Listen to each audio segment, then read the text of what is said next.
Hello, everybody. Welcome in. I'm on the wrong mic right now. Hold up. Let me get that fixed. There we go. All right, that's better. All right. How's everybody doing? Happy Friday evening here. The Bucks. Yeah, I was definitely on the wrong mic. That's for sure. The Bucks, big time loss tonight. Not just in the game, but even bigger. Giannis Antetokounmpo out and in a really weird way. And that's part of why I wanted to jump on here and talk about this. Giannis just diagnosed himself with an injury, a specific injury, as well as a timeline for how long he'd be out. Bucks, Giannis Antetokounmpo tells media post-game tonight he has a right calf strain and is expected to miss 4 to 6 weeks. MRI on Saturday. Usually the diagnosis doesn't come before the scan. Usually the diagnosis comes after the scan. So Giannis comes out and says, I've got this. Now, he's dealt with calf issues. Perhaps he just knows what it feels like and says, that's what it is. It's a calf strain, and I know how long I'm going to be out. It's a bit odd, though. Let's be honest. It's weird that this is the order of events here. But the Bucks did not have a good game. Giannis was very visibly frustrated during the game. Lost badly to, well, actually the final score wound up being closer. The Bucks made a run late, but lost to the Denver Nuggets. Giannis was frustrated. Played 32 minutes, 22 points, 13 rebounds. Doc Rivers said he had to take him out of the game, that it was his call. Giannis didn't want to come out. Man. And now what does this mean? What does it mean in the wake of everything? Because right now, I'll tell you what's going on around the trade market in the NBA right now. What's up, Jeff? Right now, everybody believes Giannis, whether it's now at this trade deadline, I think most people think it's not going to be at this trade deadline, or in the very near future, Giannis is going to ask for a trade. Effectively, whether or not he says the words, he's going to make it clear. Now, maybe he makes it clear by not signing an extension with the Bucks when they present him with one, which can happen on October 1st. And that could get Giannis out of Milwaukee, because if he does not sign an extension, then he's a free agent in 2027, at which point he could leave the Bucks for nothing, and that would be even more damaging than losing Giannis, period. Losing him for nothing would be catastrophic. So Giannis could effectively ask for a trade without actually asking for a trade and get to say, see, I'm still the good guy. I never asked for a trade. I'm loyal, right? So I think the belief is that Giannis is going to ask one way or another, whether or not he uses those words, for a trade. They're going to break up. Everybody knows it. Everybody knows they need to. At this point, I've seen a lot of Bucks fans even saying, Giannis, just do it. We won't be mad at you. We promise. We're not going to be mad at you. But here's the real challenge, right? Giannis has maintained that his whole thing is he wants to win. Respect that. He wants to win. Giannis wants to win championships, as he should. An MVP level player. He's won the award. He should want to win championships. He can't do it in Milwaukee. It's over. He can't win in Milwaukee. He has to decide. Do I want to be a Milwaukee Buck? Do I want to spend my whole career with one team? And if he does, fantastic. It's so rare today. It'd be great. Or does he want to win a championship, or at least have a chance to win a championship?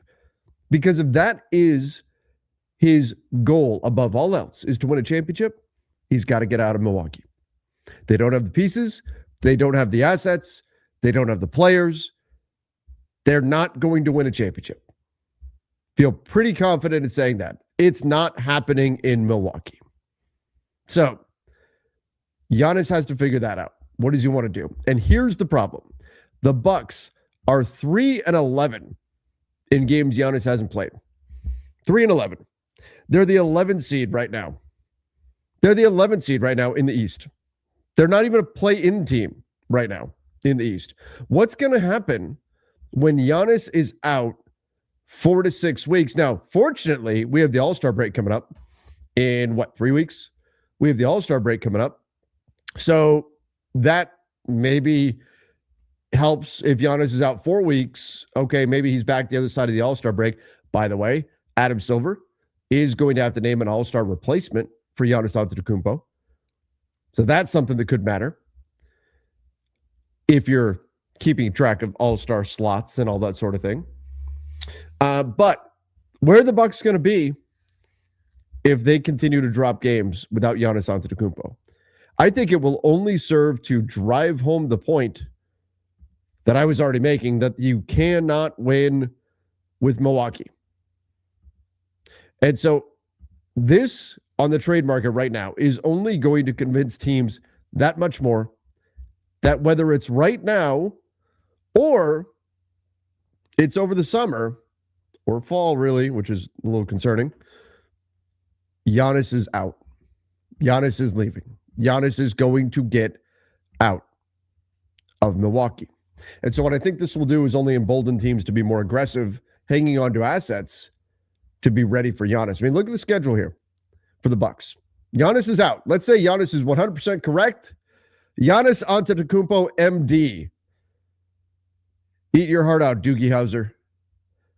Step aside, Dr. House. Giannis Antetokounmpo, MD.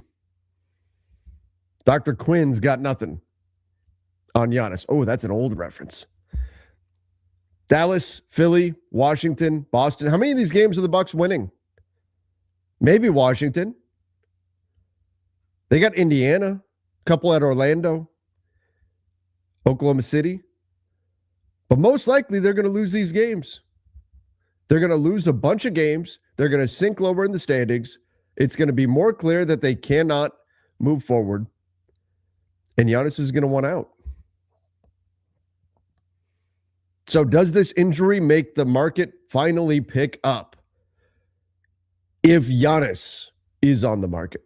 If this is the straw that breaks the camel's back, and finally the Bucks say, okay, we'll trade him, then the market will pick up. If not, if the Bucks continue to say, no, we're going to be a buyer on the market. And by the way, what do the Bucks do?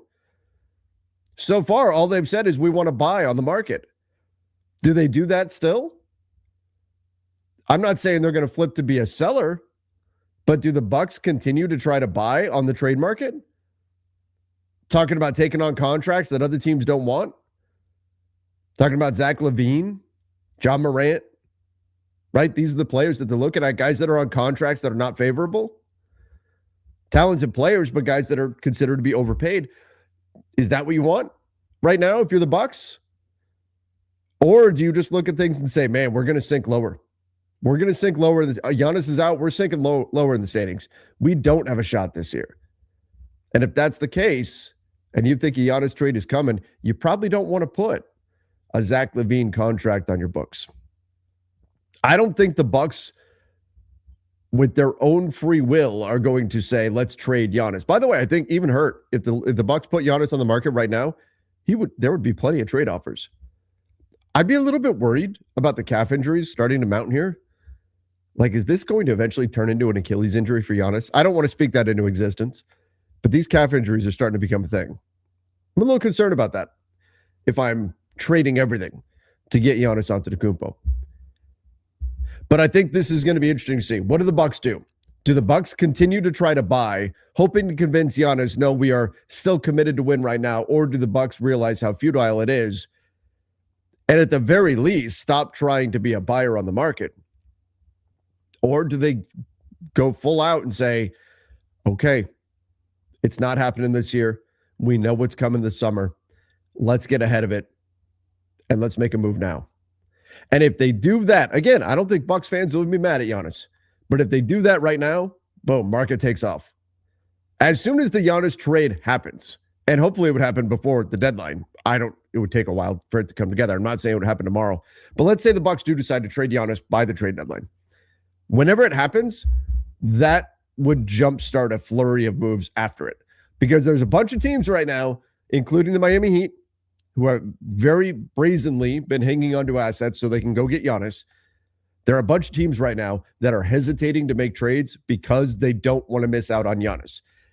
As soon as Giannis is on another team, those moves will start happening. So if Milwaukee decides, okay, we're going to do this, we're going to move on, this could jumpstart the trade market. This could get things going. If they don't, my fear would be that this just further solidifies a freeze. Not the word anybody in the South or the Midwest or the Mid-South wants to hear right now is freeze. Certainly. Come on, Mother Nature. But this is what could happen. If the Bucks aren't ready to make that move yet, this will convince teams even more that Giannis is going to leave Milwaukee, and will convince teams even more that they should not go spend assets right now, that they should hold them for the summer to see if Giannis finally pops free. Yikes. That's the scary part. That's the scary part. That Hawks pick is looking good. I mean, look, the Hawks, they're the 10 seed right now. The Hawks probably aren't too upset. They're getting the Pels pick, so they're happy with that. They're still paying lots for Dame. Wave and stretch also correct. Yeah. And remember the Bucks, if their pick drops low enough, they'll be able to hang on. I mean, the Pels are going to get the worse, or the better, I suppose, is the way we look at it. The better of the Hawks will get the better of the Pels pick. Sorry, I crossed my teams. The Hawks will get the better of the Pels pick and the Bucks pick. So the Bucks could still wind up. If the Bucks drop low enough, they could wind up with their own lottery pick. And there they go. But yes, they're paying for that Damian Lillard wave and stretch. If you can see here, dead money sitting on their books. Damian Lillard, $22.5 million for the next 5 years sitting on their books. And they did that in order to sign Miles Turner, which begs the question, if they move on from Giannis, let's say Giannis says, I want out, do they then trade Miles Turner too? What kind of value does he's not had a great season? What kind of value does Turner have at $25 million a year for the next 4 years with a player option? What about Bobby Portis at 30 years old? He want to stick around? Or you moving on from him? Ryan Rollins at 23, you hang on to. Kyle Kuzma, they've been trying to trade, but it doesn't have a lot of suitors. This could definitely change the way the Bucks look at the Giannis situation and could push them to move Giannis. Got to trade Giannis, AR for Giannis now, Lakers. Again, it comes down to if you're the Bucks and Austin Reaves is the main piece coming back, do you have any certainty that Austin won't just say, see ya in July? Any. You'd have to have that conversation with Austin Reaves. I'll tell you what, my guess would be he would not want to be in Milwaukee. That's my guess. Especially a Milwaukee Bucks team that doesn't have Giannis and we'd be going into a rebuilding era. So if you're the Bucks and you talk to Austin Reaves and you say, hey, you're going to be a free agent this summer, if we trade for you and we're giving up our guy, maybe one of the best players in franchise history. No disrespect to Kareem for sure. I don't want to call him the best, but one of the best players we've ever had. We're going to trade here. We need to know that you're going to stick around. Austin can just say, yeah, I'm not a big fan of Milwaukee. And then if you're the Bucks, what are you doing? Right?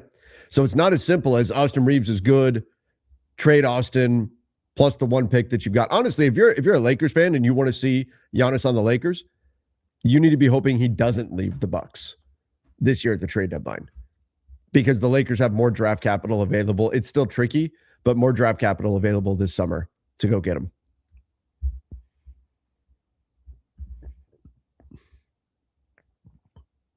Bucks need a change. Yeah. Agreed. It's time. It's time. Time to move on. Time to move on. Giannis Antetokounmpo, everybody's just jumping in. He didn't see it.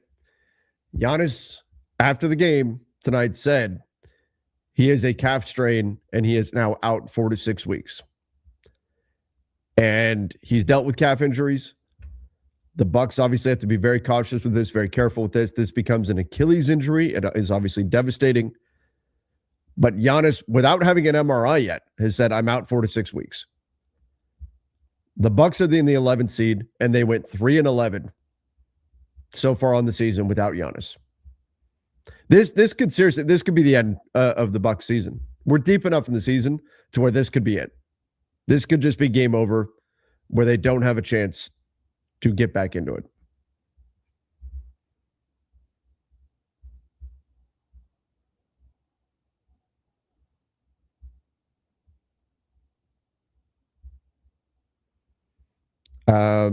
Bucks traded for Austin Reaves. They'd have his bird rights, and the only team that can offer him 5 years and like 100 million more. Wouldn't be 100 million more.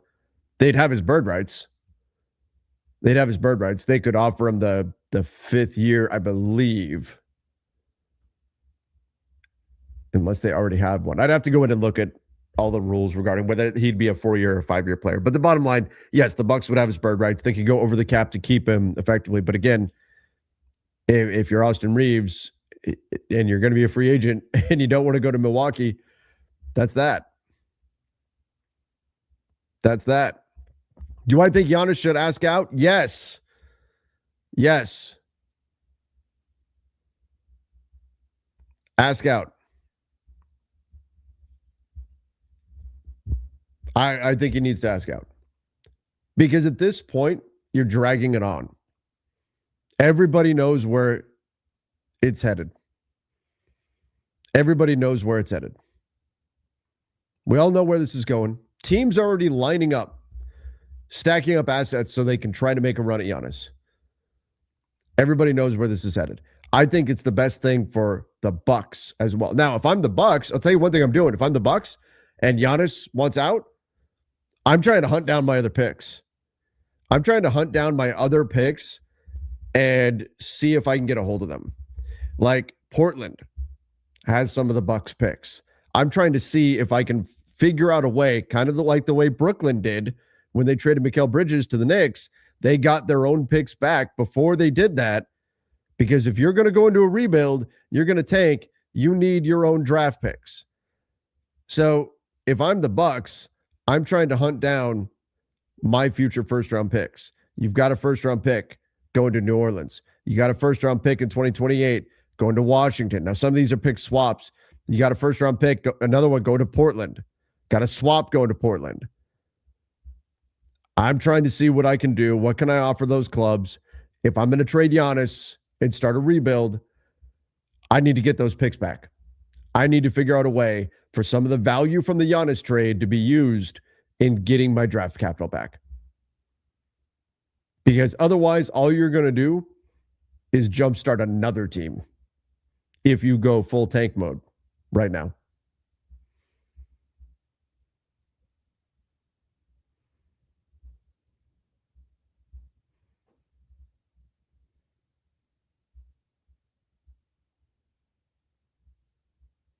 That's where I think the Bucks need to do.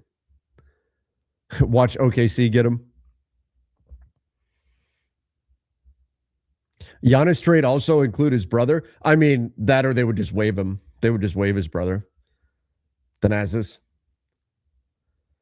Yeah, it would be like if LeBron asked for a trade, would the Lakers really keep Bronny? They would either put him in the trade or they just waive him.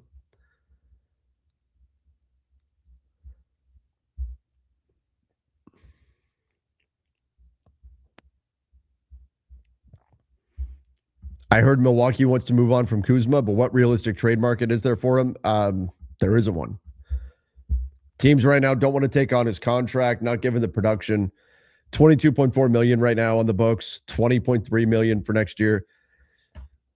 Teams don't want to take Kyle Kuzma on. Now, if they were taking back a worse contract, like for example, would the Blazers wanted to, if it was Kuzma and some minor draft capital for Jeremy Grant, who's played much better than Kyle Kuzma so far this year, but Jeremy Grant's got an extra year on his salary compared to Kuzma. Would the Blazers be interested in something like that? Probably not, but just throwing stuff out. That would be the type of situation. You'd have to be taking even worse money back than what Kyle Kuzma is considered to be. So is there a realistic market for Kyle Kuzma? No. No, not realistic in that our team's calling for him. No. If he was an expiring contract, there'd be some more opportunities. But I don't think anybody wants that.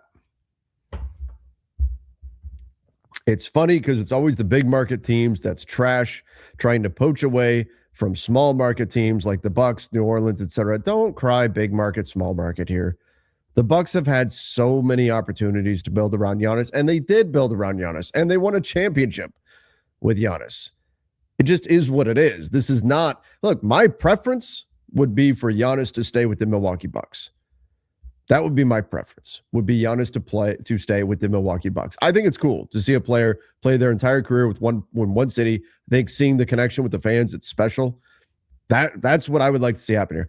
I just don't think it's rational for either Giannis or the Milwaukee Bucks to continue doing this, for the Bucks to continue to mortgage everything they've got, everything they possibly can access in order to win right now when they still don't have a shot. There are no moves they can make that's going to give them a chance to win right now. So why keep burning through your assets? It's time to just face facts and move forward. And I really think that's going to be the best thing to get the Bucks back to contention sooner rather than later. And that's also going to be the best thing for Giannis Antetokounmpo. It's not about big market, small market. It's just about opportunity and the situation teams are in right now. The life cycle of a team. Look, we just saw. What did we just see? Two small market clubs go to the NBA Finals, the Indiana Pacers, the Oklahoma City Thunder. The NBA has tons of rules in place to try to limit the advantages of bigger market, bigger revenue stream teams.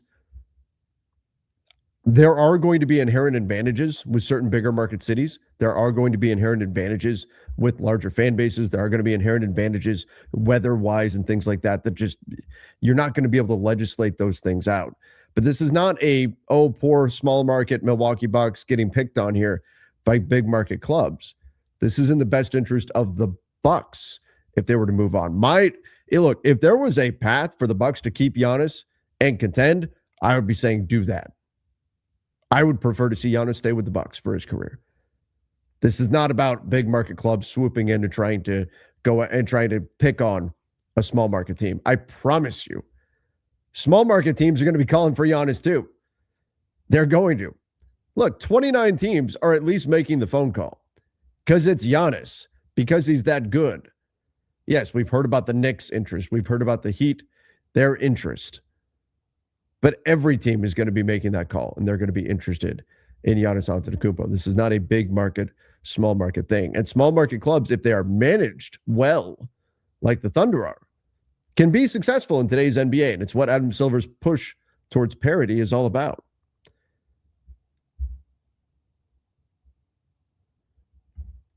Miles Bridges. Lakers. Miles Bridges to the Lakers. Lauri Markkanen to the Hornets. A 27 Dallas first via the Hornets. And a 28 Chicago first.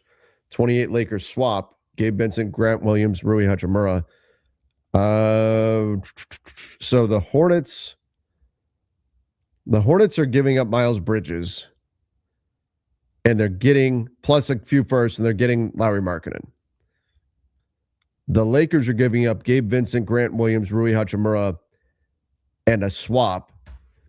And they're getting Miles Bridges. My guess would be that the Lakers side of that's a little bit light. The Hornets would want a first from the Lakers to be involved in that. And the Jazz would want more coming back here. They're just getting expirings. Grant Williams, they're getting a swap and 2 firsts, a 27 Dallas first. Dallas is going to have incentive to go try to win next season. You don't know how good that's going to be. The Chicago first, I have to look and see what protections are on it. I think Utah would want even more. I think because none of the players are sticking long-term in Utah.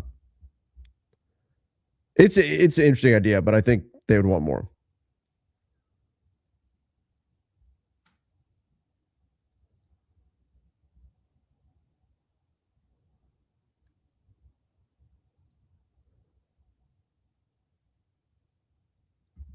All right, let's see what else we got.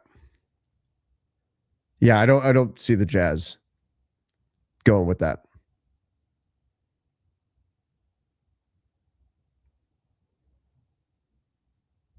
Big market and small market teams are all owned by billionaires. Don't feel bad for any. Yeah, I mean, look, the Grizzlies are a tiny market, and they're owned by one of the richest owners in the league.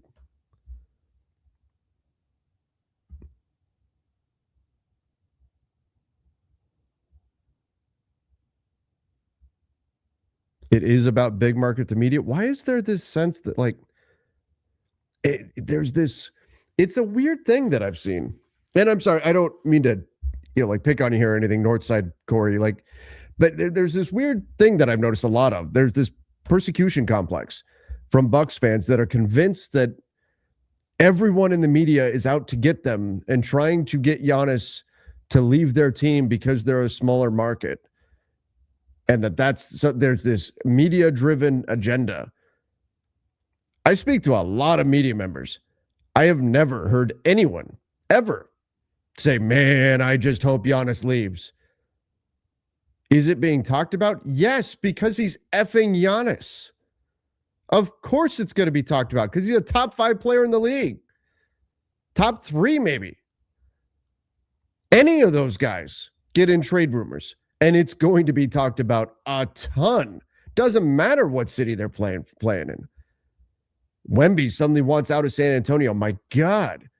That would get why? Because that could drastically shift the NBA. It's not because there's some secretive, evil plan to get Giannis away from the Milwaukee Bucks. That doesn't exist. It's because Giannis is that good and it's that big of a potential shift that could change the course of NBA history, could change who the champion ultimately would be. Now, I get it. There's moments in the Bucks past that don't feel great. They lost Kareem to the Lakers. That's hurtful. I get that. But I don't think there's some conspiracy. The media trying to talk Giannis out of Milwaukee or anything. This is going to happen with any player that's of this stature, regardless of whether they're in a big market, a small market. A guy like this you're looking at the situation and we're seeing teams adjust their strategy. We'd be crazy not to talk about that. We would not be doing our jobs if we didn't talk about that. Because right now, you know what the big question is? Why isn't anybody moving on the market right now? Why are trades not happening right now? How do you have that conversation without talking about Giannis looming out there? Because that's a really damn big part of why we're not seeing trades happen right now. Because teams don't want to make a move right now and then find out tomorrow, oh, wait, Giannis is available, and you just burned your assets. I've got no desire to see Giannis leave Milwaukee. I would love for him to play his entire career there.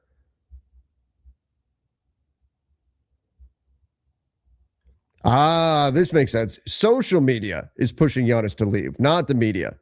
The media is just speculating. Social media, those are two totally different things. Those are fans talking on X. That's not the media pushing Giannis to leave. If that is being conflated.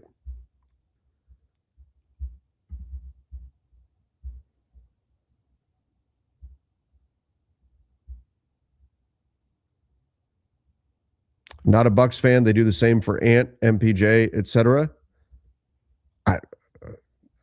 They're doing it to LaMelo. The Hornets the Hornets were considering moving LaMelo. That was the reporting around that. And LaMelo wasn't considered to be long for it. Hell, I did radio a week ago in Charlotte, and that was one of the questions they asked me was, what do you think we should do with LaMelo? Should we continue to build around this guy, or is it time for us to move on? That's the Hornets radio asking me that. MPJ, because this is what Brooklyn does, right? In this situation. Now, if they want to keep him, they can keep him. But this is about flipping an asset. This is a good thing for Brooklyn that so many teams are talking about. Mike, that's not about trying to mine Michael Porter Jr. to poach him away from the Brooklyn Nets. By the way, not a small market, but this is not about trying to poach Michael Porter Jr. away from the Brooklyn Nets. This is strategically, could the Brooklyn Nets, who have done an awesome job rehabbing his value, cash in and say, well, let's get a bunch of assets for him. And that's something the Nets are considering doing. That's not the media trying to get him out of there.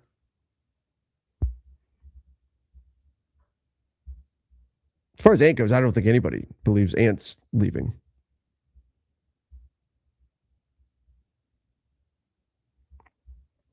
Trades usually don't happen until 3 to 5 days with the deadline. That's usually how it is. I think we had like 5 trades that had happened at this point last year. Last year, though, was a little bit more active than usual. It could still pick up ahead of the deadline itself. That's definitely possible. But yeah, I don't think, based on the way the market is right now, having done this for a while, I would say it seems more like we're going to have not a true dud of a deadline, a dud line, but a less explosive trade deadline. That's what it seems like we're going towards. But the general rule, because I think the Luka trade happening about a week before the deadline last year set everything off. And everybody went, oh my God, that just happened? Cool, let's go do some other stuff. Let's try to make other things happen now. We have to respond. This year, there are a lot of market dynamics that are keeping teams from making moves, whether that's selling or buying on the market. And so I think that's going to continue, but it takes one phone call. It takes one trade to change all of that. So we'll see the way it all goes. What do you see the Kings doing with Sabonis? You know what? I tend to buy the Raptors as a landing spot for him. You know, the Raptors were very quick to get out there that they're not in any hurry to buy, that they feel no pressure to make a move on the market, right? They were very quick to get that out there through their media. As soon as word broke that the Raptors might feel some pressure, they immediately counter report, no, we don't feel any pressure. Why? Because they don't want to lose any leverage. If they're not planning on doing anything, they wouldn't be very concerned about leverage, right? I do think the Raptors will be a buyer on the market. I do think they'll be willing to move on from RJ Barrett. I think it's interesting that Scott Perry helped draft RJ Barrett initially. Those kinds of connections matter. There's a reason why Boogie Cousins, back when he was traded, remember after the All-Star game, he found out he got traded.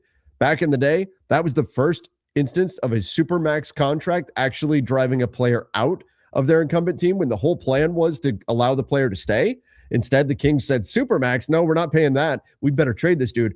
Why did Buddy Hield go to the Kings? Because their owner loved Buddy Hield, and he had a connection in the draft, was hoping to get him, didn't get him, remembered that when the opportunity came to make a trade with Boogie. What do you want? Who do you want to get? Buddy Hield, right? So the Kings went and got Buddy. Scott Perry drafted RJ Barrett. That may matter in this. I do think it's interesting. I don't necessarily like the idea. If it's RJ Barrett and Jakob Poeltl, I don't know how much I love that for Sacramento. I like Poeltl a lot, but taking on that long-term salary. But RJ Barrett and Jakob Poeltl for Sabonis, you can get there math-wise. It would go against what the Kings have been saying to teams so far about what they want. They want short-term contracts. They don't want to take back any long-term salary. You never know with the Kings. If it's RJ Barrett and Emmanuel quickly, you can make the same argument. I don't mind Sabonis in Toronto. I'm intrigued by the idea of Washington, just to put him next to Alex Sarr and make him a piece there. But I don't know that Washington is ready for that move yet. I think you need some type of rim protection with Sabonis. Finding the right fit for him is a bit of a challenge. And so that's where, if you're going to combine him with Poeltl, Poeltl's not a particularly big rim protector either. So it's a fit concern, but I could see the Raptors at least being motivated to buy. I think the Raptors would be motivated to buy, especially if it's at least one of Quickly or Poeltl that are going out, because those are long-term salaries anyway. And they could move RJ Barrett with the arrival of Brandon Ingram, and you still have Scotty Barnes on the wing.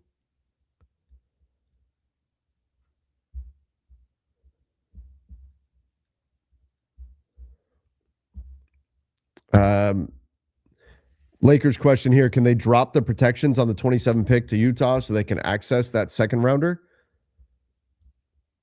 The protections on the pick to Utah don't. Oh, you mean the second round pick that is straight? Does that become a second round pick if it doesn't convey? I need to go look. I don't recall off top because I think we've looked at that as though your odds, even if you're the worst record in the league, your odds of it falling 1 through 4 are not great. Top 4 protected. Yeah, it is their 2027 second. And no, because they've already traded the 20. Even if so, here's what the Lakers did: if the 2027 second does not go to Utah, then it goes to Brooklyn, and that would have been part of the Dorian Finney-Smith trade. So if the Lakers give a first to the Jazz, then their second goes to Utah. Or goes to Brooklyn. So even dropping the pick protections, dropping that 1 through 4 protection on the 2027 first would not free up that second round pick. They've already traded it either way.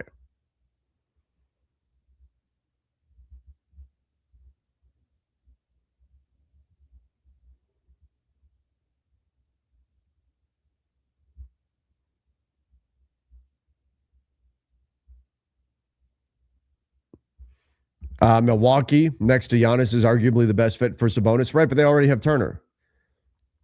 A lot of guys would fit with Giannis, but you've already got a lot of money wrapped up in Turner. So do you want to add another 40 plus million to that? Probably not.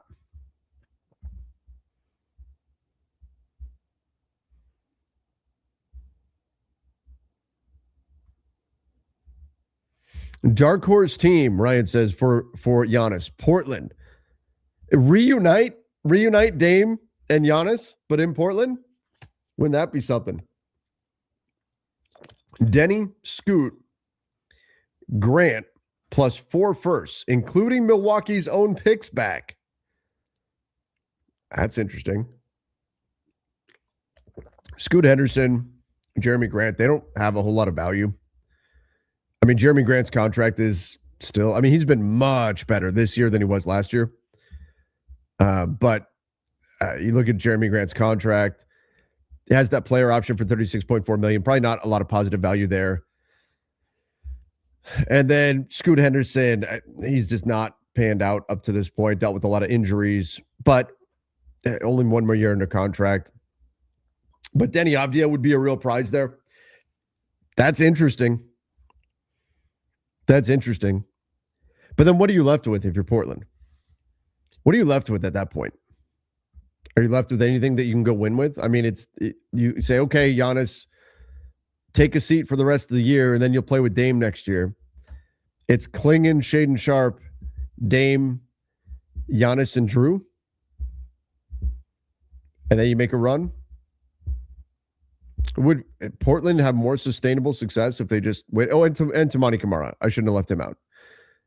Would Portland have more sustainable success if they just waited? That's going all in. But that is an interesting. I am very high on Denny Avdia, so that could be part of it. I'm very high on Denny Avdia, and that's why I could see value there for Milwaukee if they get Denny, and I could see Portland saying, "What's our window? If our team is built around Drew, Dame, and Giannis, we have what, like a 2-year window? And then what? And why would Giannis want to go to Portland? Yeah, look, I don't know. I don't know how is Giannis wired? This is something that matters too. When people think about stuff like this, like I don't mind a little bit of snow. A lot of snow, no thank you. Cold weather city, no thank you. If I was Giannis and I spent years in Milwaukee, man, Miami sounds pretty good. Portland's a cool place, but there's a lot of rain there. Gets cold. Take me down to the beach, man.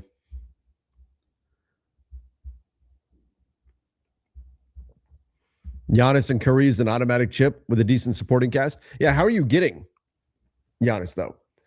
Kuminga, you'd have to be willing. Mike Dunleavy said the other day he didn't want to give up that 2028 first, didn't want to give up a first.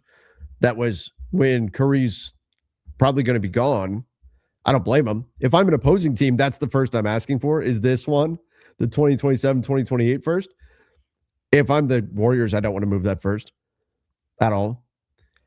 But Curry, what do you give up? Kuminga, and then what else are you stacking up? This is a lot easier in the offseason when you've got extra roster spots. If I'm the Bucks, Jimmy Butler doesn't make sense. Especially when he's not going to be back till part of the way through next year. I don't think I want Draymond. Kuminga might just be matching salary at this point. Who knows? He's got his own injuries that he's dealing with. I know the Warriors will be in the mix, and they'll do whatever they can to get there.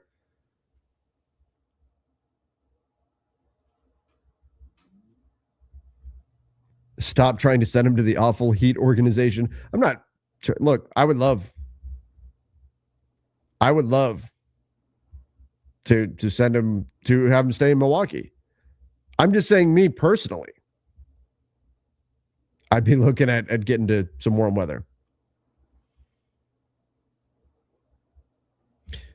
These guys don't spend time in the cities when playing, and they all own homes in warm cities anyway. You're still playing 41 home games a year. You still got to live there in the cold. For some guys may not mind that. Some guys may love that. I'm just saying, like, that is a factor that I think a lot of people don't talk about or think about. That may matter to some players. Some players may say, man, I don't want to spend my winter. And they fly, they travel, they do all those sorts of things. But some guys may say, I don't want to spend my winters in Minnesota. I don't want to spend my winter in Milwaukee. That doesn't sound fun. Other guys will say, no, that's totally fine. I'm good with that. And it's the same with a lot of, some guys may say Utah's boring. Other guys will say Utah's beautiful. I love it here.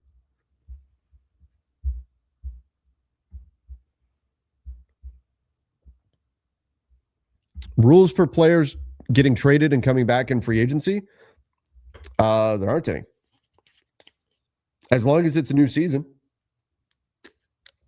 So, like, what can't happen is a player, because what was happening for a while is a player would get traded and then it would be part of the deal. That team getting the player would waive the player, and then the player would go right back to their previous team. And like Zydrunas Ilgauskas, they did that with. And so then the NBA said, we don't like this. So now we're going to make it a month. You have to wait a month before you can go back to your original team. And then players just went, cool, I'll take a month off then. And they kept doing it. Teams kept doing it. And so now they made it a year. But once the NBA calendar is flipped, then you can go wherever you want. And that's it. And the reason for that is because the NBA doesn't want a player to hit free agency in July and they only have 29 teams that can legally sign that player. They want to have all the options available to them. So, for example, a lot of Lakers fans have said, well, what if Austin got traded to the Bucks and then he didn't re-sign there and he became a free agent? Could he just turn around and go back to the Lakers? Yeah, he could sign wherever he wants. That's part of the reason why the Bucks wouldn't do that. If you hit free agency, the calendar year flips, go wherever you want. In season, can't go back to that original team. Now, there is a rule, though, where if you get waived by another club, so let's say, I don't know, let's pick a player. Kyle Kuzma. Kyle Kuzma gets traded to Orlando. Just picking random names. Kyle Kuzma gets traded to Orlando. Orlando then waives Kyle Kuzma. He could not sign with the Milwaukee Bucks. But if Kyle Kuzma then signed with the Pelicans and they waived him, then Kyle Kuzma could sign with the Milwaukee Bucks. It depends on the team who you just came from. So that is a little bit of a loophole, but you don't see that exploited often, if ever.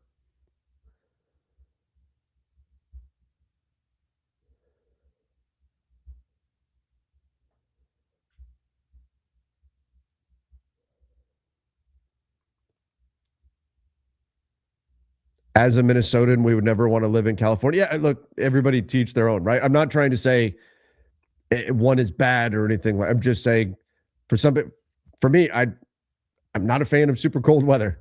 I'm not a fan of snow, all of that. I'm a California kid. For some people, though, they love that. And each individual has to make those decisions. And for some players, they may say, I don't want to be in a cold weather city all winter. That'd be me. If I were an NBA player and I had a choice between being at the beach or being in a cold weather city, take me to the beach, man. That's what I'm doing. There are others who would say the opposite.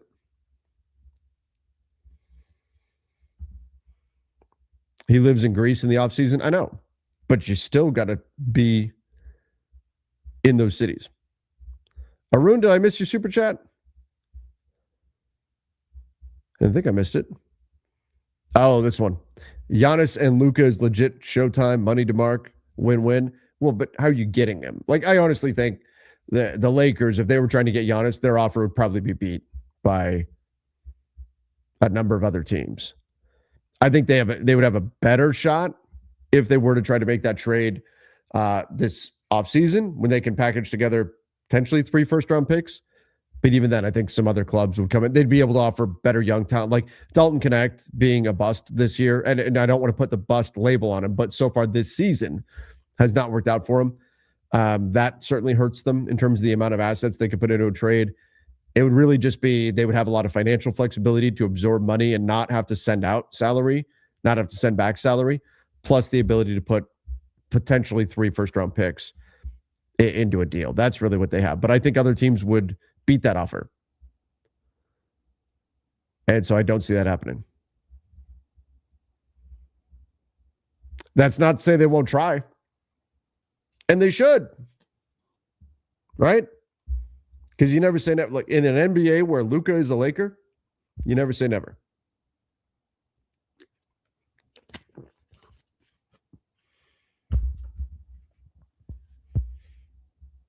What's going on, everybody? Happy to see you all here.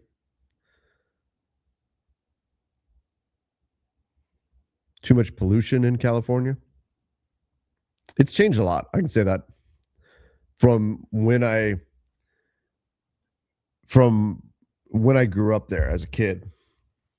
It's changed a lot.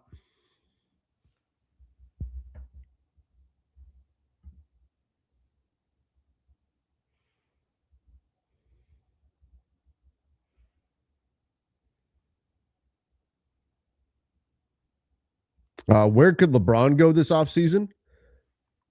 Retirement? Cleveland? Golden State? Teams will want him if they could sign him in free agency. Teams will want him. But there are 3 options for LeBron. He could retire, he can re-sign with the Lakers, or he can sign somewhere else. And we don't know what path he's going to go down. The Lakers might not even offer him a contract. We don't know. We don't know what that's going to look like. So LeBron can do whatever. And I think all of that's going to depend on what happens from here. Well, how does the rest of the season play out? But I do think the Lakers won't be in the business of giving him a max contract after this. He's played pretty well. It's not like he's bad. I mean, he's still one of the better players in the NBA, but they're not going to give him a max contract after this. So what does he decide to do? Does he want to finish his career somewhere else?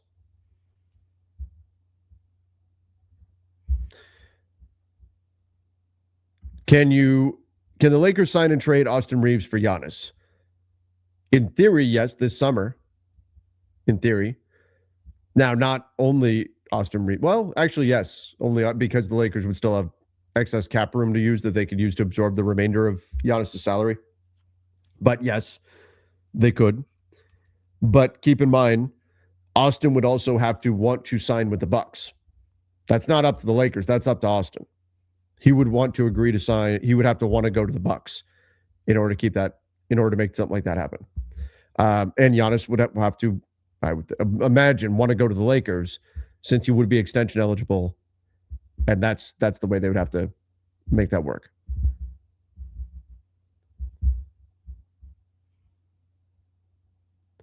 Do you think the Lakers should trade Austin right now? No. Right now, absolutely not.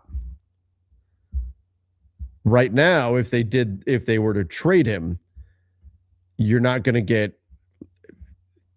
I've got Lakers fans to say trade Austin. They would be livid if they saw the return for Austin. You're not getting value for him right now. Not when he can leave any team he goes to in July. He's been saying for years he wants to be a Laker for life. He doesn't want to go anywhere. He wants to be in LA. Does not want to leave the Lakers. No other team has that assurance. So any other team trading significant assets for him, he's a flight risk in July. Nobody's going to do that. If you were to decide Austin Reaves and Luka just simply don't work, and the numbers tell you otherwise, but if you say, hey, it does not work, can never work, it's too much money in two players that have some deficiencies on the defensive end, there's arguments you can make, then what you need to do is sign Austin, and then next season you would explore the trade market with him. That's the way you'd handle that. Because right now you're not going to get value. You're not going to get value for him. No team's going to take that risk.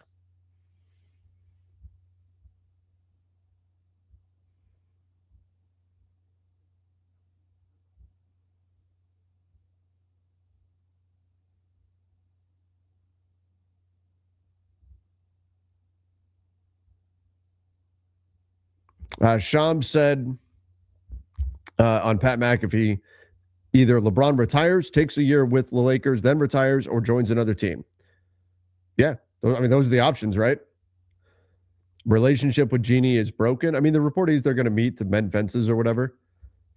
But the Lakers are moving on from LeBron. That's what's happening. They did not offer him a new contract when they could have this summer. That tells you everything you need to know. They are moving on from LeBron. They know it's happening. LeBron knows it's happening. LeBron knows they're building around Luka now. They're trying to build a team around Luka. That's it. And whether that means LeBron leaves the Lakers this summer, whether via retirement or going to another team, or he stays one more year, they know the time is limited for LeBron to be a Laker. That's where they're at. That's where they're at.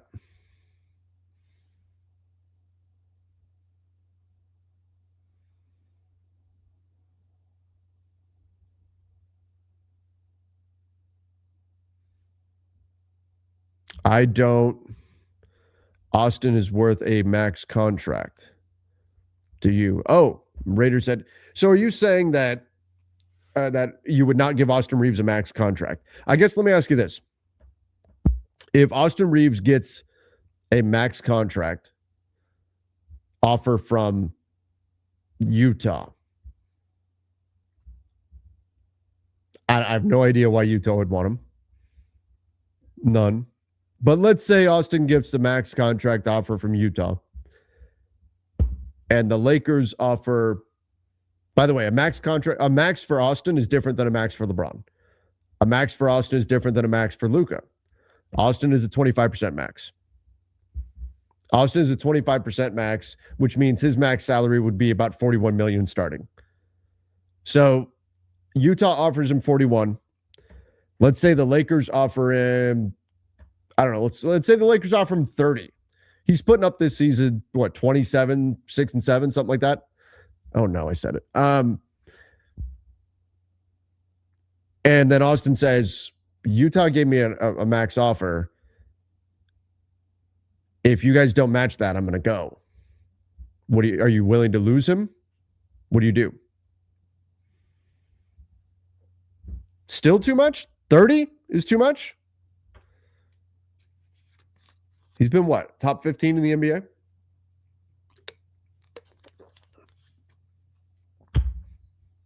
He's the fun max. That's right. That's the fun max. So what do you do there, right?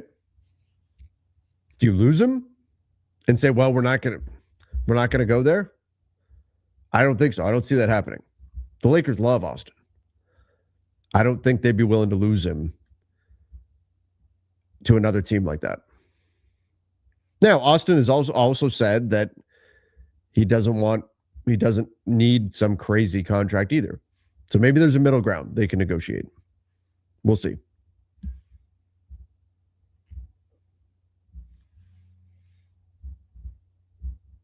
Top 15, not even close? I mean, what, top 20 at worst? Have you seen what he's been doing this year? He's been insane.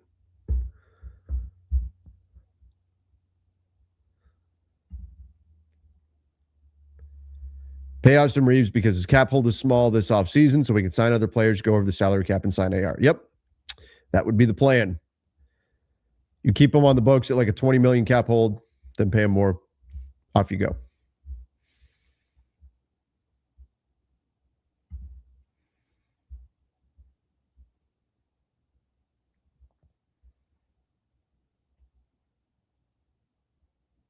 Regular season? Well, yeah, we're in the regular season.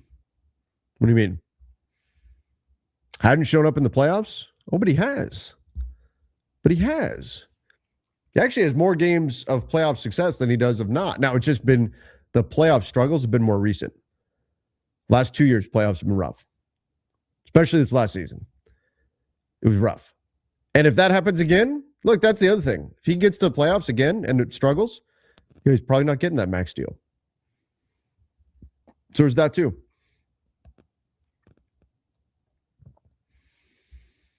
What's the max you would offer LeBron to return to 1 year? It all depends on what they do with the remainder of the money.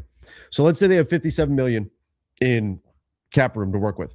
Austin's sitting on their books at $20 million cap hold. You got $57 million to play with. Once you spend that, then you got to bring Austin Reaves back. What are you doing with that $57 million? What are you doing with that? Are you bringing back Rui? Is he taking up part of that? Are you bringing back DeAndre Ayton? He's got a player option. Does he pick that up? That could take up a part of that. What about Marcus Smart? Does he pick up that player option? That could take up part of that. Right? You could chip away at that pretty quickly, bringing back a few players. Maybe you don't. Are there other players that you add? But it all depends on what else you have lined up. And then you go to LeBron and you say, look, this is what we have left. This is what we accomplished. This is what we have left. We added players X, Y, and Z. We made a trade for this guy. We're signing these two guys. We have $25 million left. Do you want to continue to be a Laker? And that's what you do. That's what you do.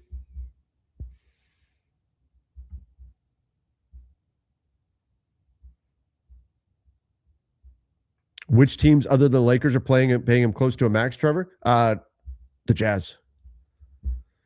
The Jazz. I think a lot of teams. First of all, there's not a lot of teams that have a lot of spending power right now. Here, I'll pull up my buddy Keats. The Wizards could. The Clippers could wind up being a cap space team. That would be interesting. The Nets, they could do it. The Bulls have guards. The Pistons could open up room, but that would be kind of tough. And then non-taxpayer, that's not going to be enough. But you've got, I think, multiple teams that would. I know for a fact the Spurs wanted him when he signed his deal with the Lakers. And they thought about throwing him a big offer to see if the Lakers would match. But ultimately, they were too concerned about their cap space being tied up. And so they ultimately did not do that. But the Spurs wanted him. I don't know. They probably wouldn't have the room to go after him right now, but there would be some teams that would.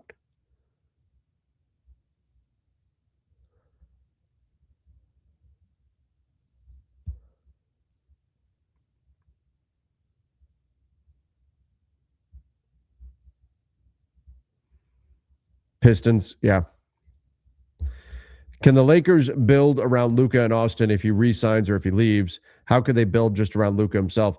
You would have to do a really good job in landing athletic defensive players who can also shoot, which is not anything new. It's what they've needed to do for a while now. They would need to go add players who can shoot, who can defend at a high level, and surround Austin and Luka with guys like that. That's what you're looking for. You would need, of course, you would need specifics. You would need another ball handler, 2 bouncy bigs that you can put in there, guys that can be lob threats, all your guys who need to be high motor players. You would have to be very specific and very intentional about how you built out the rest of that team, and finding those guys may not be easy. And that's part of why I think the Athletic report came out today saying that, the Lakers recognize that in order to build around Luka the way the Mavs were built around Luka, may be a multi-step process. It's something that's not going to just happen overnight, but it is certainly more difficult or more challenging to build around Luka and Austin than Luka and a defensive wing or a defensive big or something like that, because it's just, you have a little bit more margin for error when it comes to taking back a player who's maybe not a plus on the defensive side of the ball or something of that nature.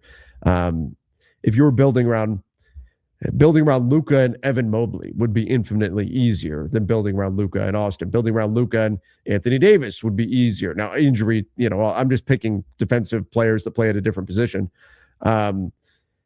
That would be an easier task than building around Luka and Austin. But there are some benefits too in terms of having another ball handler. And I think what we've seen so far this season is that Luka has actually been better when he's had a secondary attacker out there on the floor that can drive and create and make some things happen. So it's not all on Luka when he's out there. That's something that the numbers would say, and I do think the eye test would support that too.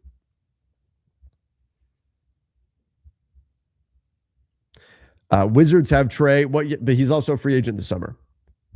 They will probably sign him to an extension, but talking about in a situation where he could move on, where he decides to go somewhere else.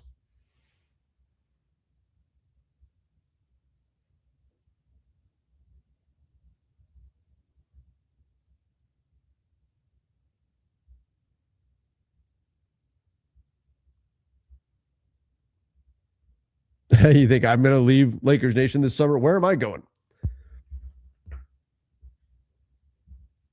You mean like I'm not going to be a Lakers fan? Where am I going?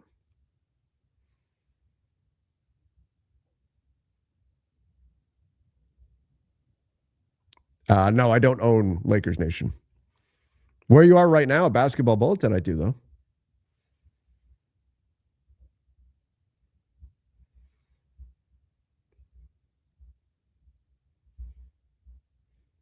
San Antonio, Phoenix.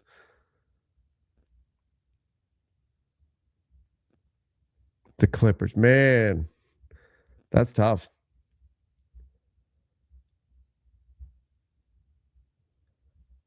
Nah, really, I love what I do.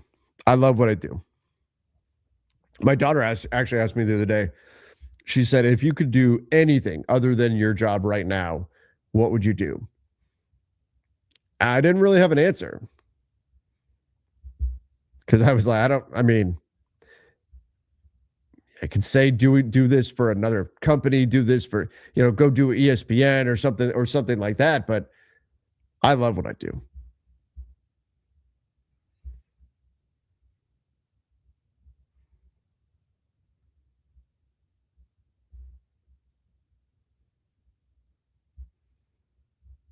If you go to the Clippers, you're disowned. I totally understand that. That is very reasonable.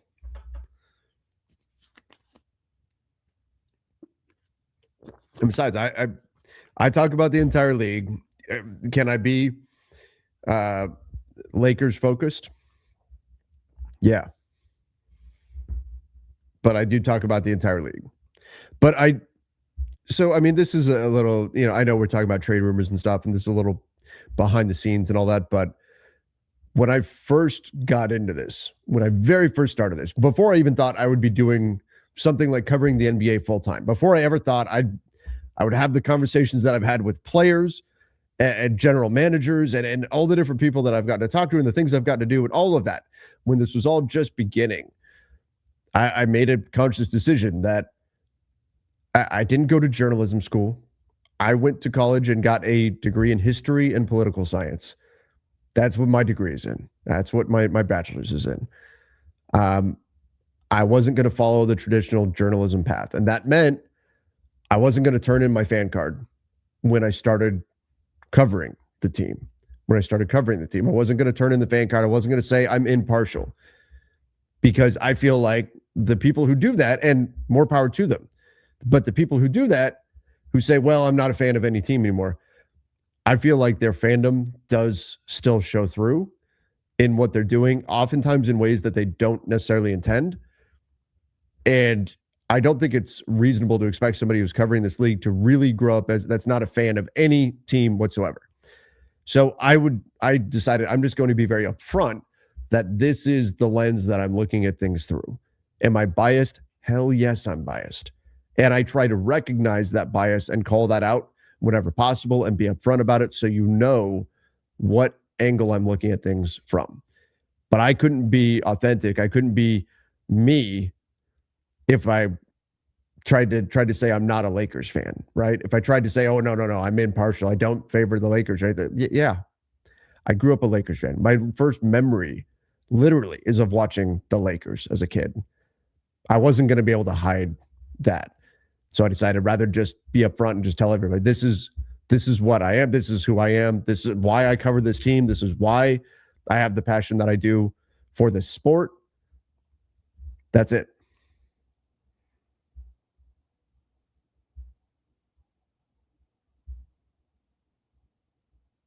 Go be a court reporter and a courtside reporter in Memphis or something. Then I would work for a team, though. And then I would have to fall under the collective bargaining agreement, which would make it a little more difficult to talk about most of the things that I talk about. Working for a team would be cool, though, but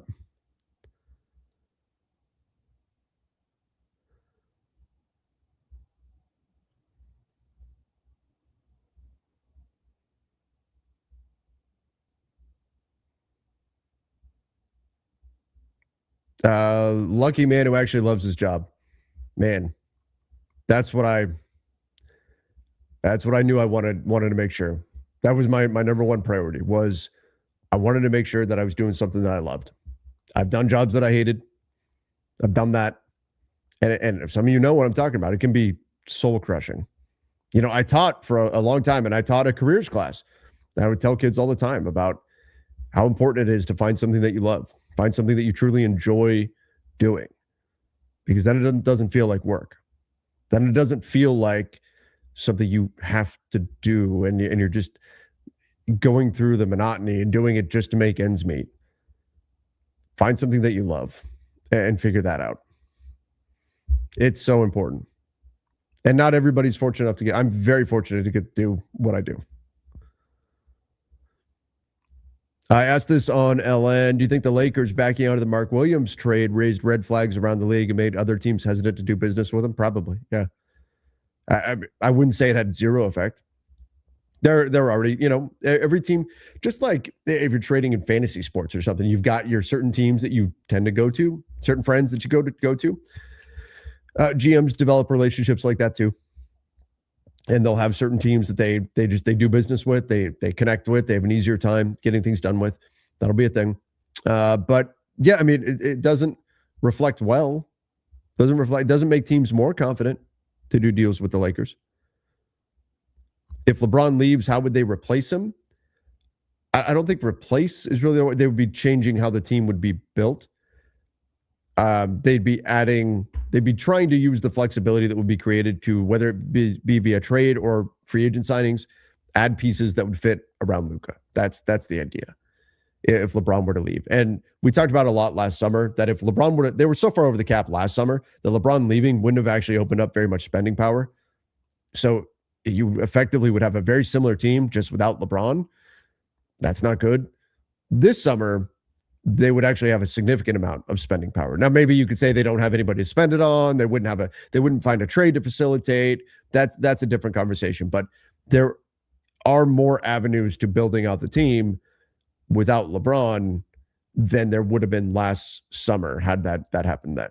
And that's not to say replace, again, is really not the right word, because how do you ever replace LeBron, right?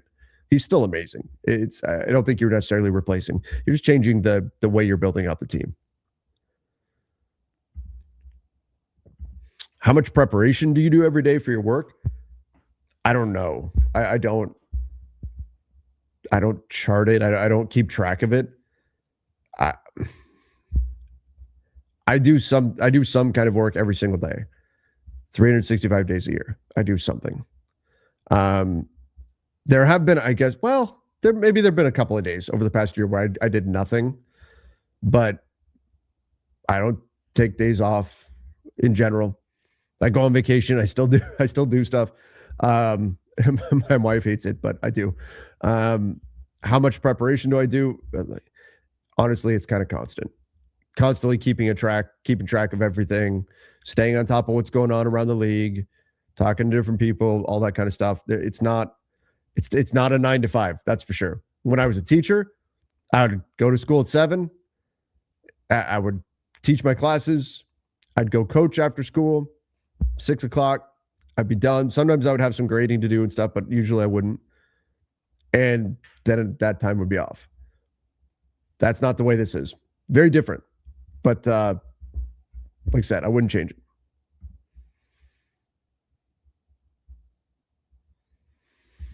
Raiders said everyone is getting fooled by Austin's 28-point game. It wasn't going to be that when everyone came back. He was just getting crazy foul shot attempts. Okay, so what does it go down to, right? What's it go down? I mean, I don't know. Like, if the argument is he's not good at basketball, I don't think that's accurate. I mean, look, he's grown every year. Every year he's gotten better, right? Every year his numbers have improved. 7.3 points, 13 points, 16 points, 20 points, now 27 points. With LeBron, Luka, and Austin played like 290 some odd possessions together. That's it. They appeared in 8 games together. Will his scoring dip a bit? Sure. But what's it going to dip to?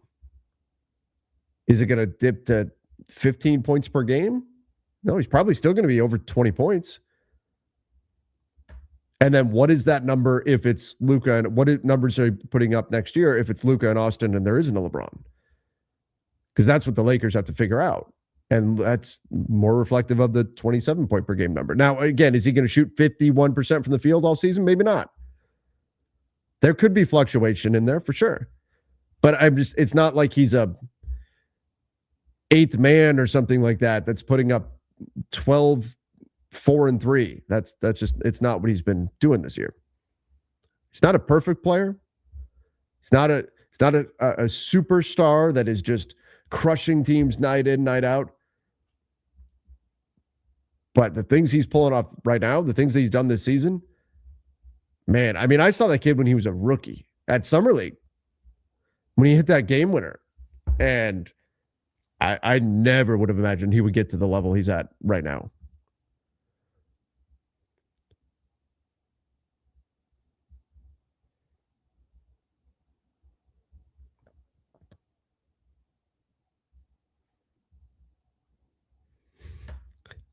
Your teaching background gave you the patience to deal with some of the fans. I did teach junior high for 13 years. But ultimately, I always come back to this. Even, you guys know, every once in a while I get frustrated with fans. But I always come back to it's usually from a place of passion.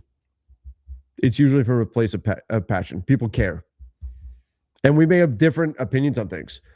Some people say, look, Austin's not a starting level player in the NBA. They may have an opinion on that. And I'll disagree with that. People say, Luka is awful. He needs to be traded. I'll disagree with that. People say LeBron is terrible for the Lakers and they need to move on from LeBron. They need to get rid of him. He's been awful. And I'll disagree with things like that. And they'll get upset with me for that.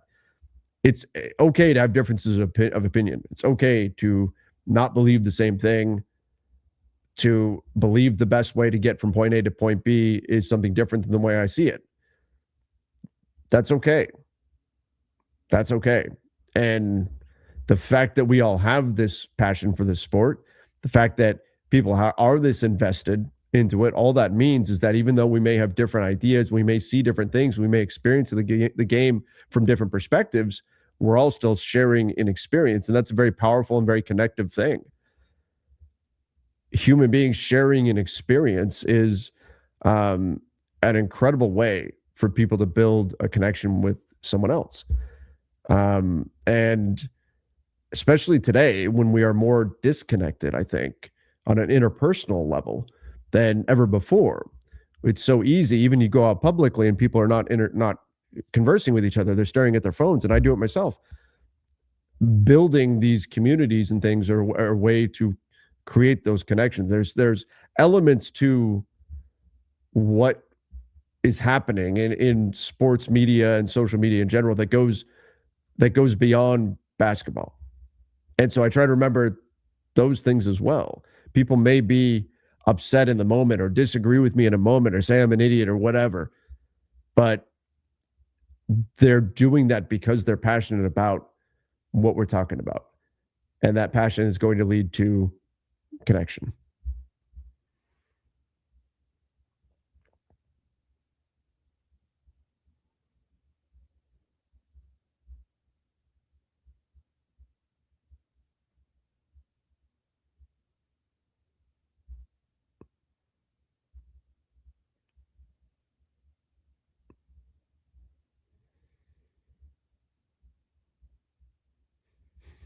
Never been a fan of someone who only speaks to those who only pay to have their comments read.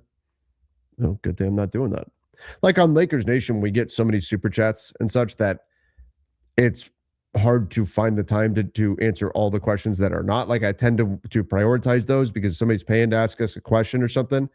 I feel an obligation to answer that. But like your basketball bulletin is obviously much smaller than Lakers Nation, so I get into much more of the non-paid questions as well, and of course making sure I get to paid questions. But it's mostly a time thing.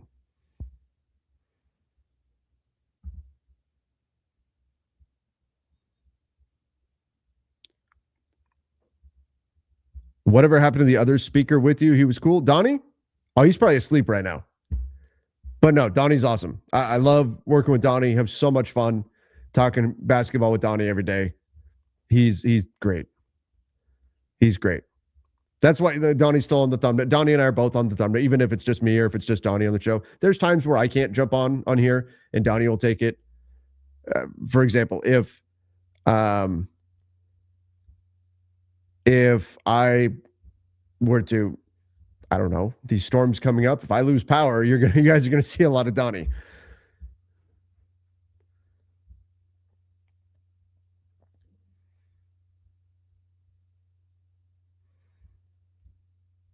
Tell Trev to stop cheating and check playoff stats now. Okay. I mean, if the assumption is that regular season stats don't count and only playoff stats count, I think one of the things that often gets missed, and again, I constantly get put in this box of like, oh, you're just defending Austin because he's been on your show or whatever. I'm not trying to defend. Just people get so negative about him that I wind up on the side of like, no, he's actually a good player. Is he this crazy superstar or something? No. But we want to talk playoffs. I mean, for his career, he's a 46% shooter for the playoffs, 38% from deep. I mean, you want to look at what he did his first couple of years in the playoffs. He was really good. He even helped win that Memphis series, the very first playoff experience he had. 23 points, game one against Memphis. Shot well. It's the last 2 years that he's struggled in the playoffs. The first year, which actually had more games, I mean, look at how many games he played that first year in the playoffs. A much deeper run, a much bigger sample size. He was pretty good in the postseason. It's been the last 2 years that have been first round outs that he's not been as good. So it's not like he's just, the playoffs have been kryptonite for him forever. He had a really good run his first year in the playoffs. It's the last 2 years. And we're talking about a sample size of, what is that, 10 games?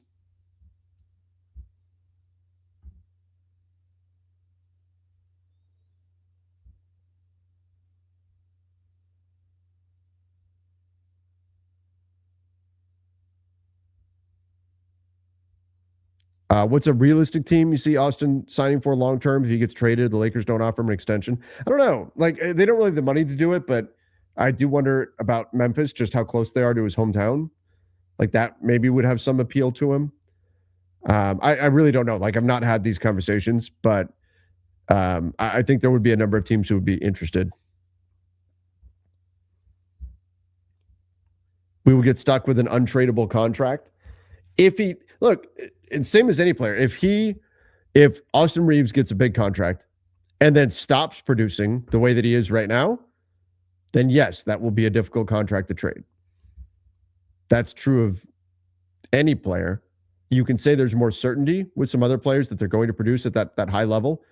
But yes, if Austin were to get a big contract and then suddenly go from being a 25 point per game guy or 27 point per game, whatever he is, to go down to being a 15 point per game guy and shoot 40% from the field and 33% from three with 3.5 turnovers a game or something, yes, he'd be a difficult contract to trade.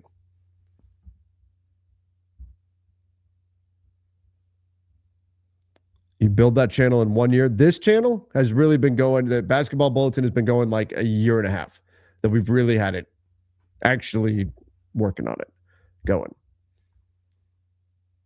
Lakers Nation's been around for a while. Patrick said the Lakers are not far away. Getting some athletic wings will keep the first quarter gaps closer while Luka kills. You notice LeBron ran the offense in the fourth. It's a good thing to have that option. Absolutely. Absolutely. It's a great thing to have. It's a great thing to have LeBron and Luka on the team. And are there times where it's a little messy? Yep. But great problem to have. Have two great players for sure. Can you explain why trading and having expiring contracts are valuable to a team? So having an expiring contract is valuable if another team has a contract that they don't want or their plan does not involve having flexibility for the future. You can trade those expiring contracts for money that goes into the future and provide value that way. So for example, because I'm explaining it terribly, let's say the Miami Heat decide they want to move on from Andrew Wiggins because they want to open up as much flexibility as they possibly can, right? They don't want money on the books for this year. They've changed their strategy. They decide we don't want money on the books for 2026, 2027. Okay, one of the ways that you can open up flexibility there, Andrew Wiggins, $30 million on the books. If you were to trade him right now, this season, $28 million, for contracts that expire at the end of this year, that $30 million goes away and another team would take that on. If you're the Lakers and you say, we want to be a team paying Andrew Wiggins $30 million, we like him, and we will give up contracts that expire at the end of this year, and we will pay Andrew Wiggins $30 million next year. That could provide value to Miami if that's what Miami wants to do, if they have a plan and a goal of having more flexibility for next summer. Now, I'm not saying it would just be for pure expiring contracts. I'm just using Wiggins' salary as an example, but that's how having expiring contracts are valuable in a trade sense.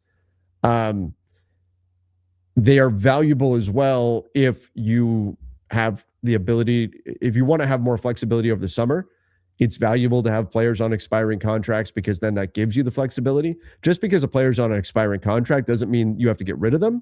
You could always bring them back if you choose to do so.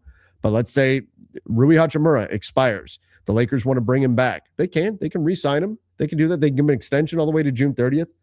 They can bring him back, but it gives you the option to go another direction too, if you so choose. Now, of course, it also gives the player the ability to go sign somewhere else, but it just gives you more flexibility when you've got contracts that expire. Now, as JJ Redick noted, though, that also can create stress with the team, where if you suddenly aren't getting enough shots, are you worried about what's best for the team, or are you worried about, I'm not getting enough shots and I need to get paid this summer? That can mess sometimes with team chemistry. So there's a lot of factors that you have to put into that. Do I watch First Take? No, I don't. It's not my cup of tea. That the yelling and the debate style shows, it's not my thing. But I don't. How do you balance making content on 3 channels without getting over repetitive on a certain topic or NBA news? And some people would say I do get repetitive on stuff if I talk about things too much, but it's just kind of by feel. Just going by what we've discussed before, and a lot of it is you're getting informal feedback constantly based on what the comments are on an individual video or podcast or whatever, as well as what the numbers tell you. And the numbers and the feedback you're getting constantly in an informal way is going to tell you what your audience wants to hear more about and what your audience wants to hear less about. For example, I know on this channel, if I do something on the Boston Celtics, it can be unless it's something really big on them, the audience tends to not respond in a positive way. And perhaps there's a decent amount of Lakers fans here. Perhaps it's just they're not as exciting of a team or whatever it may be. That's been something we've noticed on this channel. The audience ultimately tells you what it is that they want to hear.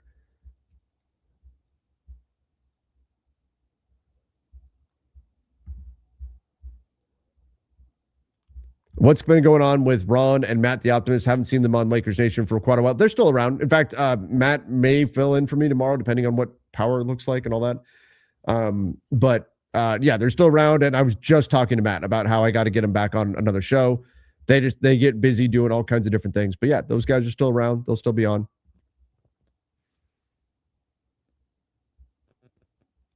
Do you get along with the first guy that left or nah? Who, Jazz? Are you talking about Jazz Kang? Like from way back in the day? That was the first like co-host that I had with Lakers Nation. Is that who you're talking about?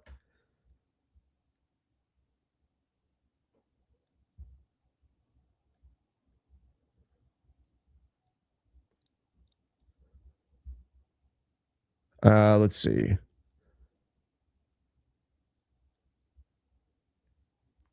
We're only here for Lakers talk, somebody said.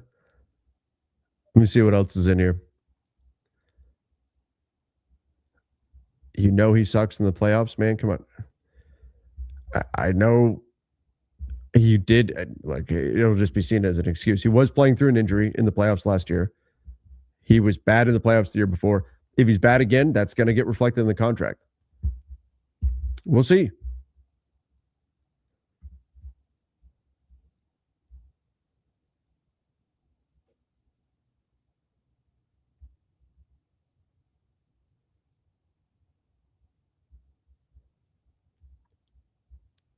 Jamal Murray's better than Austin. He's not considered top 25 yet.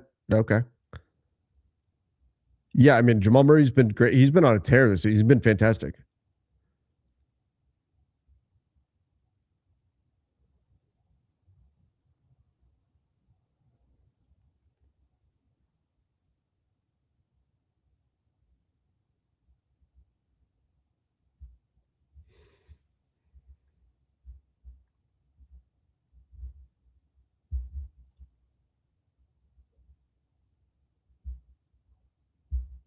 Lakers good for tomorrow with weather. Yeah, the Mavs issued a statement saying they're still planning on the game going on time.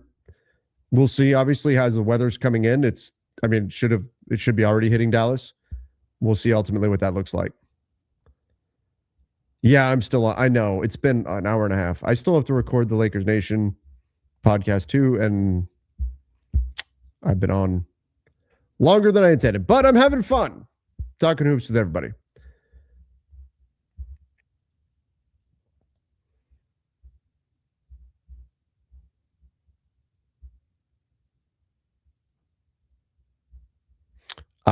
Rams channel that I recommend. I don't have a particular Rams channel that I follow or anything.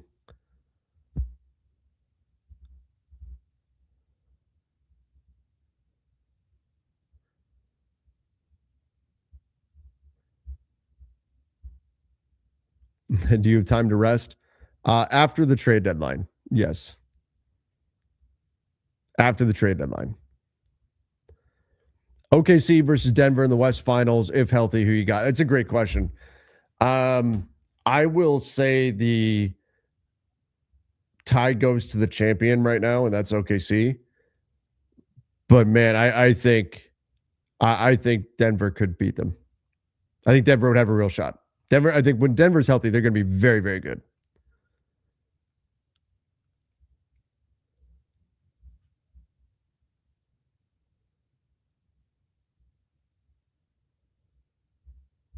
Quicksilver or Volcom. I don't know. I've got both. I've got stuff for both, but hard to pick between the two.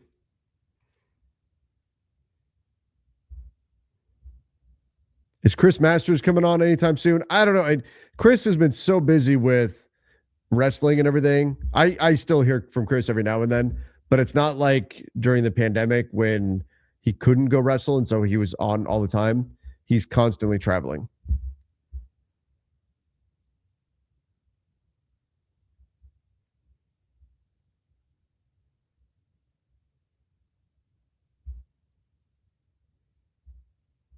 What is this conversation like? I'm confused what's going on here. Trevor making business decisions because Austin is a Laker. He has to speak with him at some point, whether he likes it or not. I tend to enjoy talking to NBA players. I can't think of a player that I haven't enjoyed talking to.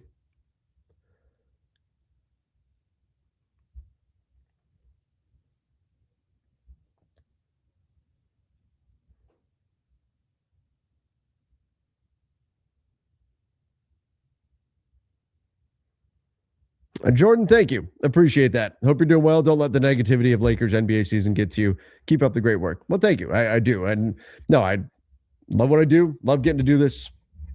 Love getting to come on and talk hoops. It's a good time. I can't complain.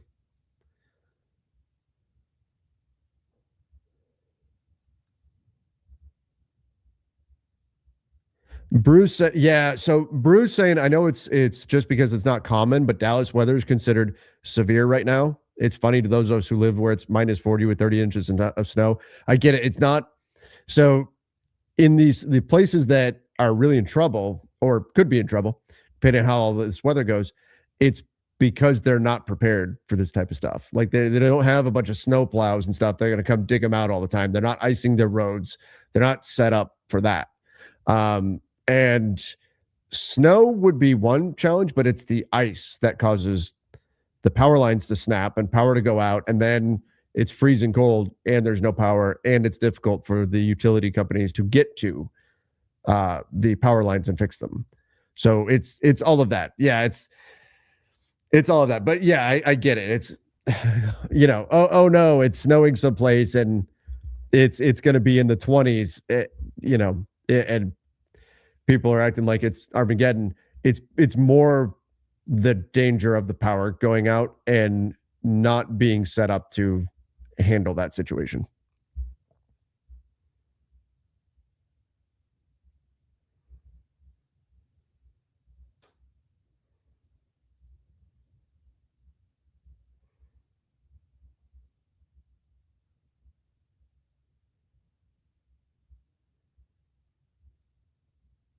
No one's going at you. Oh no, I didn't think anybody was.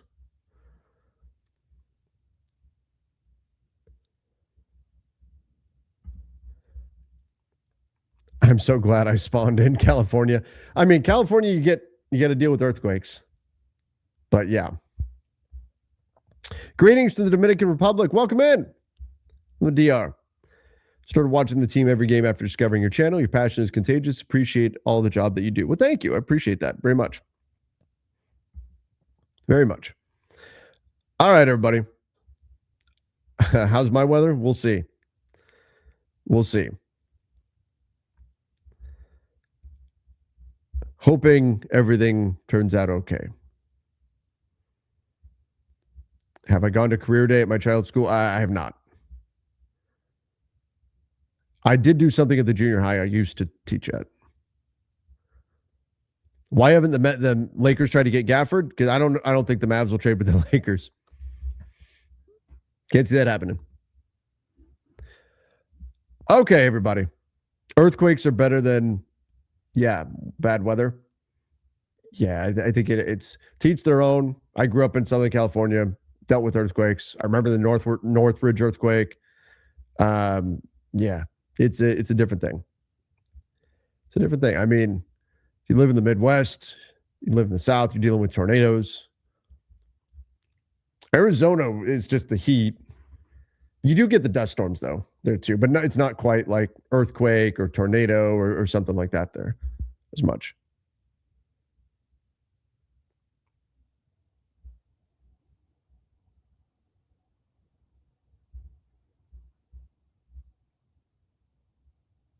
It's about 14 degrees in Tennessee. Yeah, it's cold.